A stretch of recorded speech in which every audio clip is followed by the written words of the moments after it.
Vous regardez Burkina Info, bonsoir à toutes et à tous et bienvenue à cette session. Au sommaire, lutte contre l'abattage clandestin d'animaux, le gouvernement réglemente le domaine en adoptant un décret portant réglementation de l'abattage et de l'exportation de viande d'âne, de chevaux et de dromadaires. Modernisation du traitement des dossiers relatifs aux associations, le directeur général des libertés publiques et des affaires politiques a annoncé la mise en place d'un guichet unique des associations. 12 août 2016, c'est aujourd'hui la commémoration de la Journée internationale de la jeunesse. La lutte contre la violence par l'éducation civique des jeunes au cœur des préoccupations. Fini l'abattage illégal et l'exportation d'ânes, de chevaux et de dromadaires.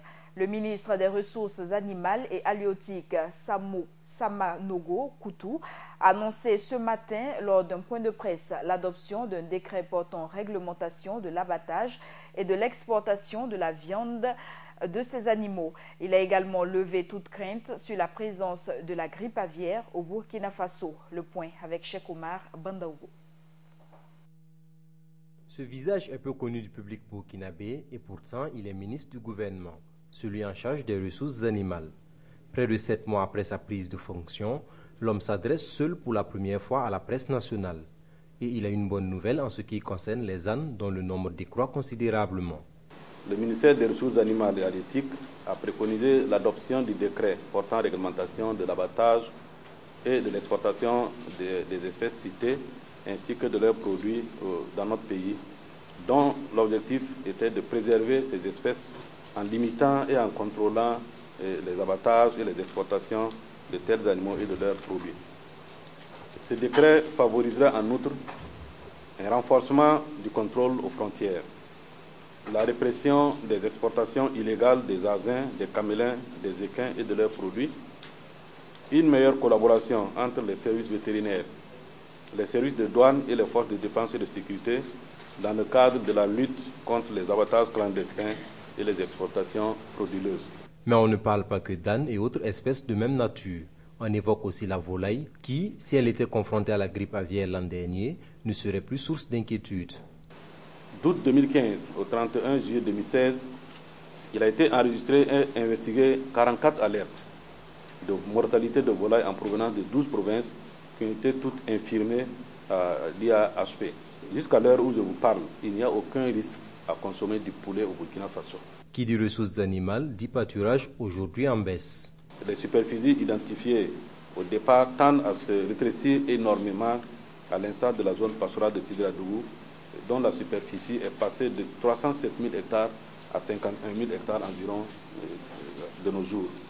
Cette insuffisance des superficies est aggravée par la récupération officielle de certaines zones pour d'autres activités telles que l'orpaillage. Le gouvernement est donc entré dans une dynamique de restauration des zones pastorales. Des terres sont retirées à des occupants anarchiques, comme c'est le cas à Samorogouan.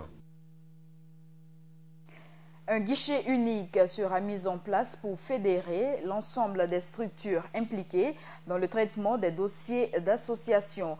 Le directeur général des libertés publiques et des affaires politiques, Aristide Béré, l'a annoncé ce vendredi. Cet instrument est plus moderne et comporte plusieurs innovations. Micheline Guigma.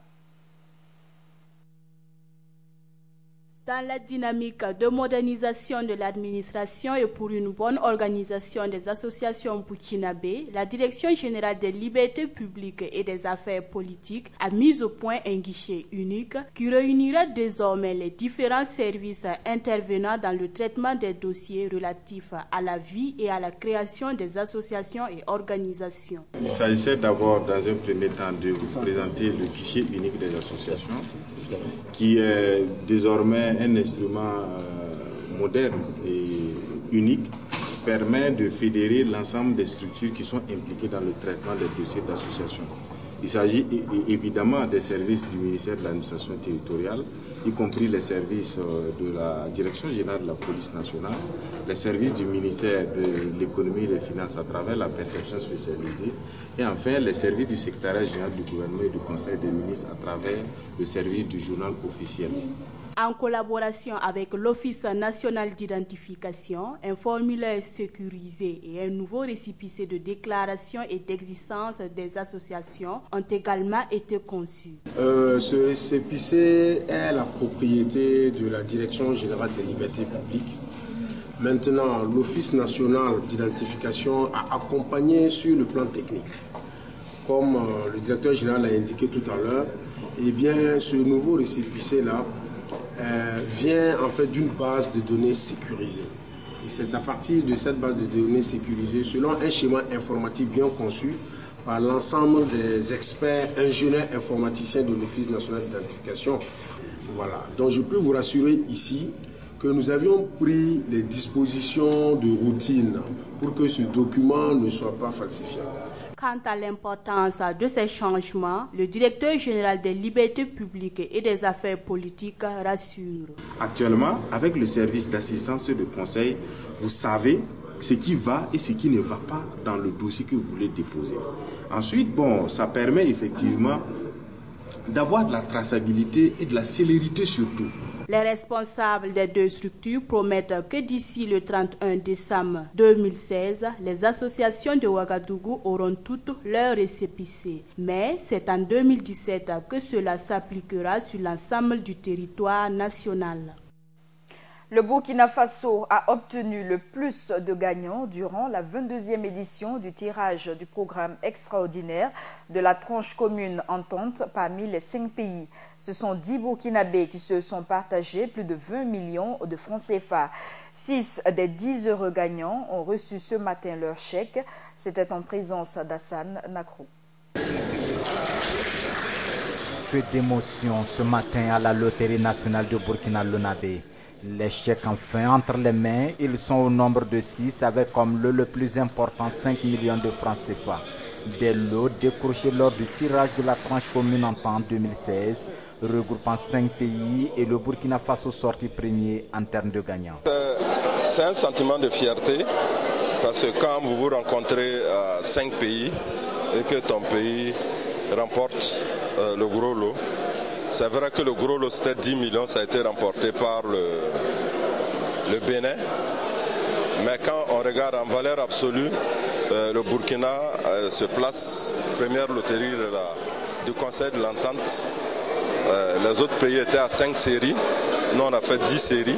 Cependant, 4 gagnants n'étant pas au rendez-vous, la directrice commerciale ne manque pas de leur lancer un appel. Au total, nous avons 10 heureux gagnants pour ce tirage. 6 se sont présentés et vous avez suivi la remise des 6 lots. Il nous reste encore des personnes, 4 personnes, dont un lot de 1 million, un lot de 1,5 million, un lot de 2 millions, un lot de 4 millions. Nous attendons les intéressés afin qu'ils se présentent à la Lonabé ou dans l'une des représentations pour entrer en possession de leur lot. Un gain qui va permettre à ces heureux gagnants de renforcer leurs activités, mais aussi résoudre certains problèmes. Je peux dire bien sûr oui, parce que 2 millions, c'est pas, je ne sais pas quoi dire, mais 2 millions, bon, au moins je sais que ça peut au moins peut-être faire grandir un peu mes projets, mes activités. Bon, pour le moment, il faut qu'on réfléchisse toujours. J'ai le temps de réfléchir. Voilà, je n'ai pas encore réfléchi à quelque chose, pas pour le moment. La loterie invite par ailleurs tous les Burkinabés à tenter leur chance, car elle fait des heureux gagnants, mais aussi distribue les bénéfices à toute la nation entière.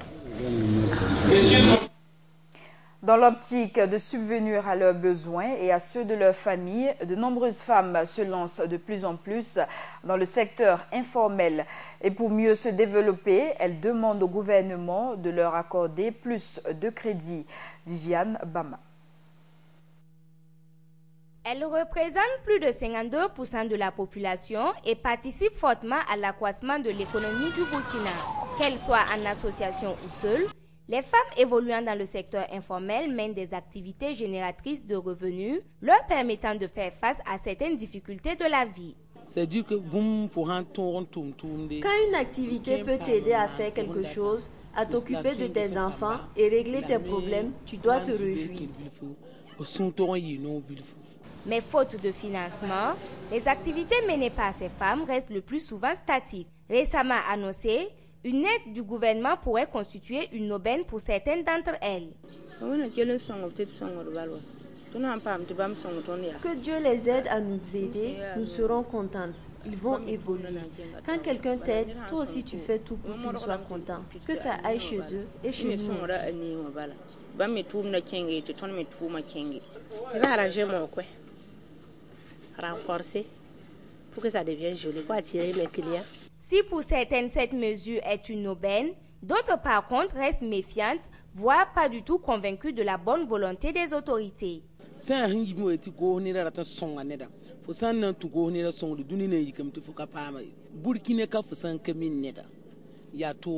Si au Burkina ici tu ne connais personne, c'est dur. On utilise les pauvres pour obtenir de l'aide, mais ces derniers n'en bénéficient pas. Quand on est pauvre, il faut se battre. Sinon, l'aide du gouvernement, il faut connaître quelqu'un. Sinon, on va te dire que ton dossier n'est pas bon et on vous déclasse. Comment atteindre le maximum de femmes? Les projets sélectionnés recevront-ils un accompagnement pour une meilleure réalisation? Ce sont là autant de questions que ces femmes se posent encore et auxquelles il va falloir trouver des réponses. Et nous l'annoncions au début de journal, prévenir les violences à travers une bonne éducation civique des jeunes. C'est autour de cette thématique qu'est célébrée au plan national ce vendredi la 22e journée internationale de la jeunesse. À l'occasion de cette commémoration, le ministre de la Jeunesse, Jean-Claude Bouda, a rassuré les jeunes de la volonté du gouvernement à œuvrer pour leur épanouissement. Mouniratou Guiro Lougui. En route pour 2030, éradication de la pauvreté et réalisation des modes de consommation et de production durable. Tel est le thème international de l'édition 2016 de la Journée internationale de la jeunesse. Au Burkina Faso, la réflexion est menée autour de l'éducation civique des jeunes comme instrument de prévention des violences. Plusieurs raisons expliquent ce choix. Le Burkina Faso a été confronté à des actes d'incivisme assez graves de la part, pas seulement des jeunes, mais de la part aussi de non moins jeunes. Et cela nous a beaucoup interpellés, et singulièrement par rapport à la jeunesse. Et nous savons qu'aujourd'hui, il faut mettre un accent particulier sur l'éducation civique, l'éducation citoyenne, pour prévenir véritablement les violences. Vous savez, la promotion de la jeunesse, c'est un tout. Il faut une jeunesse bien éduquée, une jeunesse bien formée, mais une jeunesse aussi consciente, qui sait qu'il y a des défis à relever dans le cadre du développement économique et social de notre pays. Le ministre Jean-Claude Bouda a saisi cette occasion pour passer un message important à la jeunesse. Une journée qui a été instituée sur le plan international. Il était du devoir aussi du Burkina Faso de magnifier cette jeunesse et de montrer à cette jeunesse que le gouvernement est à ses côtés et que le gouvernement est en train d'élaborer des stratégies et des politiques pour promouvoir l'éducation citoyenne de la jeunesse, promouvoir la formation professionnelle de la jeunesse et surtout promouvoir l'employabilité en vue de permettre une insertion socio-professionnelle des jeunes, surtout à travers l'auto-emploi, parce qu'il faut que les jeunes comprennent aujourd'hui qu'ils doivent se battre pour créer des micro-entreprises. Rien n'est facile, mais le gouvernement est à leur côté. Outre les conférences de sensibilisation, une caravane citoyenne sur l'axe de Dougou-Fada-Gourma et des émissions radiophoniques sont organisées à l'occasion de cette journée. Toujours dans le cadre de la célébration de la Journée internationale de la jeunesse, des jeunes ont organisé cet après-midi une foire dans le Centre national Cardinal Paul Zungrana. Au programme de cette activité, exposition et conférence débat. Plus de détails avec Doumadié Guel Rodrigue. Une jeunesse engagée, un développement gagné d'avance. C'est sous ce thème que les jeunes de la commune de Ouagadougou se sont réunis ce 12 août 2016 au centre Cardinal Paul Zungrana pour célébrer la Journée internationale de la jeunesse. Une initiative que salue le représentant des jeunes. Je pense que ce thème est assez évocateur. C'est un thème qui lance un appel à la jeunesse aujourd'hui à s'engager et à prendre en main sa destinée et ses responsabilités afin d'occuper pleinement la place qui lui revient des droits. Cette journée a été une occasion pour les représentants des jeunes de lancer un appel à la communauté nationale et internationale à soutenir les jeunes dans leurs projets d'insertion sociale. La jeunesse, voudrions à travers cet appel attirer l'attention de la communauté nationale et internationale sur les problèmes que nous vivons et de manière générale sur notre statut au sein de la société. La jeunesse est considérée comme le fer de lance de la nation. Elle est et a toujours été à l'avant-garde des luttes sociopolitiques menées par notre pays pour plus de bien-être, plus de démocratie et plus de droits humains. Cependant, sur le terrain, la réalité est tout autre. La jeunesse n'est pas encore perçue comme une opportunité et un facteur de développement, mais comme un poids, une charge pour l'État qui n'arrive pas à répondre suffisamment à ses aspirations. Les représentants du ministre de la Jeunesse, quant à lui, a salué l'initiative des jeunes et rassure que les projets sont mis en œuvre pour permettre leur insertion. Ce que la jeunesse vient de dire, en fait, elle vient de dépeindre effectivement la situation de l'ensemble des jeunes au niveau du Burkina Faso. Et nous, au niveau du ministère de la Jeunesse, nous connaissons déjà ces préoccupations parce que nous avons même fois rencontré les jeunes. Donc, il appartient effectivement au ministère en charge de la jeunesse de voir quels sont les projets, les programmes qu'il va réaliser, élaborer et mettre en œuvre donc, pour pouvoir donc répondre aux différentes préoccupations que la jeunesse vient de soulever ce soir. L'ONG Oxfam pour sa part a montré sa disponibilité de toujours soutenir la jeunesse dans toutes ces initiatives de développement d'insertion sociale. Contre les jeunes, les femmes, jeunes comme non jeunes dans nos politiques, dans nos stratégies, je crois que c'est la priorité de Oxfam au Burkina. En rappel, la journée internationale de la jeunesse est célébrée chaque 12 août partout dans le monde entier. Direction Kombisiri, ville située à environ 40 km au sud de Ouagadougou, où les fidèles musulmans sont en fête. Ils ont reçu de la part de plusieurs donateurs une nouvelle mosquée de plus de 1000 places. Le nouveau lieu de culte a été inauguré aujourd'hui en présence du secrétaire général de la communauté musulmane, Mohamed Ouedraogo. Il s'exprime ici au micro de Gaël Rodrigue. Il faut dire que chaque fois que nous sommes à une cérémonie d'ouverture d'une mosquée, d'un lieu de prière, un lieu de culte pour les musulmans, c'est un grand événement pour la communauté musulmane. Parce que cela montre que les fidèles ont encore eu un lieu pour pouvoir honorer leurs prières quotidiennes. Et cela vraiment, c'est une grande chose, surtout parce que ça offre encore l'occasion à tous les fidèles de pouvoir accomplir leurs devoirs religieux. Alhamdulillah, il faut dire que l'islam c'est une religion de paix. C'est une religion qui prône l'entente, la cohésion sociale. Et ici, nous avons travaillé avec toutes les autres associations sœurs, qu'elles soient islamiques ou autres, pour que la cohésion sociale soit également une activité pour laquelle nous nous investissons tous les jours. Et pour cela, cette mosquée qui regorge les fidèles musulmans et qui va permettre aux musulmans de la province de Bazéga de pouvoir s'acquitter de leurs devoirs religieux, ça sera un sanctuaire aussi pour consolider la paix au niveau de la province, dans la sous-région et au niveau de la région et pourquoi pas au niveau national. Donc nous pensons que ce lieu de culte, ce lieu de prière va encore renforcer les liens sociaux qui existent entre tous les habitants de la province du Bazéga. Autre actualité, le président du Faso, Rochmark Christian Kaboré, et le premier ministre Paul Kabatieba ont assisté aujourd'hui au lancement officiel des travaux de bitumage de la route Kongoussi-Djibo sur la route nationale numéro 22. Estimé à plus de 20 milliards de francs CFA, les travaux de cette route longue de 96 km seront exécutés en deux parties, Kongoussi-Yargo et Yargo-Djibo. Le délai d'exécution est de 24 mois et les travaux seront financés par l'État burkinabé, la BAD et la BEAD. Autre actualité, la jeunesse burkinabé doit aimer le travail bien fait et être dévolue à sa tâche. Ces conseils sont de l'Alena Batigré qui œuvre dans l'entrepreneuriat agricole. À l'issue d'une visite dans son usine de biocarburant et son champ de Jatrofa, il a été présenté hier aux jeunes comme un modèle d'entrepreneur. Cheikh Omar Bandaougou. Le regard dans la même direction, ces hommes et femmes, tous jeunes, reçoivent des enseignements d'un aîné. Mieux, il partage son expérience.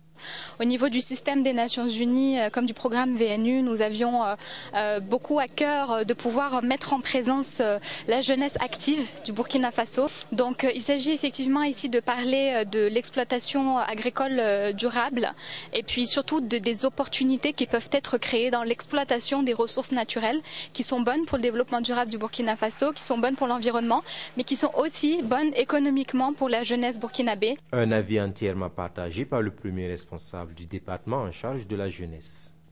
On ne pense pas souvent justement à ce vivier-là qui constitue une opportunité très importante pour les jeunes de pouvoir développer des activités et de pouvoir s'insérer sur le plan socio-professionnel et économique. Le ministère entend donc inciter la jeunesse à s'auto-employer.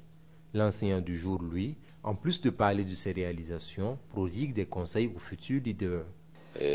Un jeune, dans la réalité, n'a pas le droit de s'asseoir. Un jeune qui vit doit s'asseoir sous l'ombre de plusieurs arbres. Nul n'a le monopole de la réussite dans la vie.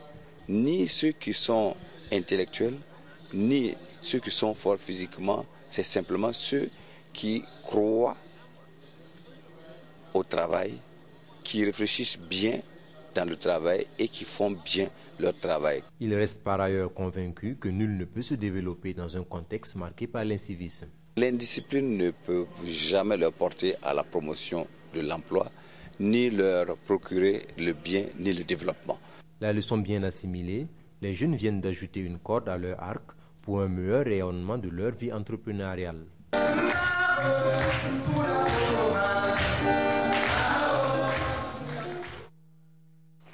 Information d'autres horizons. Dans l'extrême nord du Cameroun, les comités de vigilance impliqués dans la traque contre le groupe terroriste Boko Haram réclament plus de soutien.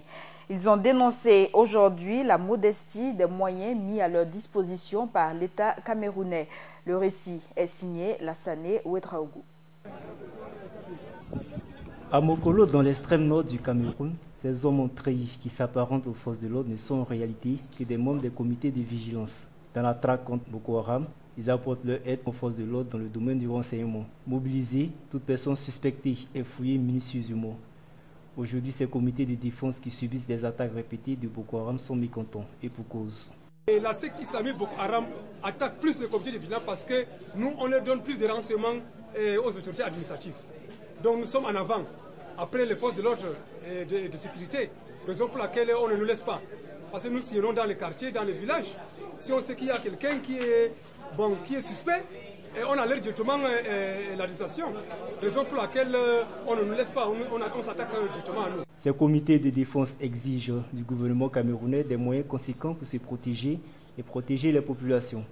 Ce qu'on veut, on veut l'équipement, la première des choses d'abord. Et en plus aussi, on peut faire des rémunérations quand même. Parce qu'on ne peut pas abandonner comme ça et on s'en va, on ne travaille plus au champ, on n'a rien. Le gouverneur de la région de l'extrême nord, Midjiyawa Bakari, en visite dans la région, les a félicités dans un premier temps et invité à toujours accompagner l'État dans son rôle de garant de l'intégrité des personnes physiques. Toutes les populations devraient s'impliquer. Vous savez, le renseignement est primordial. Et il faut que les populations intègrent que tout ce que l'État fait, c'est pour la défense de leurs personnes et de leurs biens. Et à ce titre, ils ont l'obligation de devoir de dénoncer tout comportement suspect. Née au Nigeria, où elle multiplie les exactions, la secte Boko Haram opère désormais au Niger et dans le nord du Cameroun, obligeant les pays du bassin du lac Tchad, auquel s'est joint le Bénin, à créer la force mixte multinationale forte de 10 000 hommes. Poursuivons avec la coopération Burkina Faso-Côte d'Ivoire dans la perspective de l'institution d'une déclaration obligatoire du fret.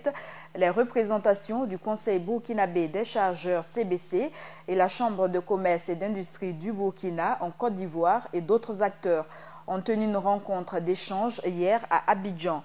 L'institution de la déclaration obligatoire du fret et du bon de chargement intervient après la tenue du 5e traité d'amitié et de coopération entre la Côte d'Ivoire et le Burkina Faso. Elle a pour objectif de rendre fluide le transport des marchandises entre les deux pays à partir du port autonome d'Abidjan.